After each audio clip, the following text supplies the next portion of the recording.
പാലക്കാട് പറക്കുന്നത് തെരുവുനായ ആക്രമണത്തിൽ 6 വയസ്സുകാരന് പരുക്ക്. വീട്ടുമുറ്റത്ത് കളിക്കുന്നതിനിടെയാണ് ആക്രമണമുണ്ടായത്. ആയിഷത്തുൽ ഷംന വിവരങ്ങളുമായി പാലക്കാട് നിന്ന് ചേരുകയാണ്. ഷംന, ഞെട്ടിക്കുന്ന സംഭവമാണ്. വീണ്ടും തെരുവുനായ ആക്രമണത്തിന്റെ വാർത്തകൾ വന്നുകൊണ്ടേയിരിക്കുന്നു. 6 വയസ്സുകാരന്റെ പരുക്ക് എത്രത്തോളം ഗുരുതരമാണ്? പ്രവിത 6 വയസ്സുകാരനാണ് ഈ പരിക്കേറ്റിരിക്കുന്നത്. പാലക്കാട് പറക്കുന്നത്ത് മുഹമ്മദ് എന്ന കുട്ടിക്കാണ് ഇത്തരത്തിൽ പരിക്ക് പറ്റിയത്. ഈ വീട്ടുമുറ്റത്ത് കളിച്ചുകൊണ്ടിരിക്കുന്നതിനിടെ തെരുവുനായ ആക്രമണം ഏൽക്കുകയായിരുന്നു.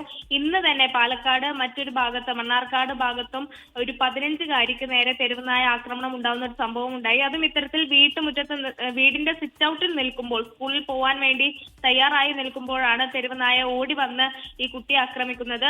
അങ്ങനെ ജില്ലയുടെ വിവിധ മേഖലകളിൽ തെരുവുനായ ശല്യം ഇപ്പോൾ രൂക്ഷമാവുകയാണ്. ഈ രാവിലെ കടിയേറ്റ 15-കാരിയുടെ നില അല്പം ഗുരുതരമായിരുന്നു. ഇടതുകൈയിൽ അല്പം ആഴത്തിൽ തന്നെ മുറിവേറ്റിരുന്നു.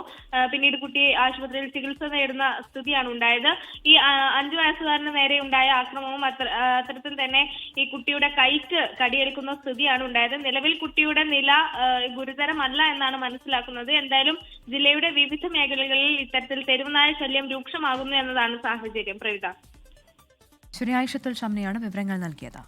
ലോകത്തെവിടെയായാലും ഏത് സമയത്തും 24 വാർത്തകളും ഓഗ്മെന്റഡ് റിയാലിറ്റി പാക്കേജുകളും എക്സ്പ്ലെയിനറുകളും വിശദമായി കാണാൻ ഞങ്ങളുടെ യൂട്യൂബ് ചാനൽ നിങ്ങൾക്ക് സബ്സ്ക്രൈബ് ചെയ്യാം.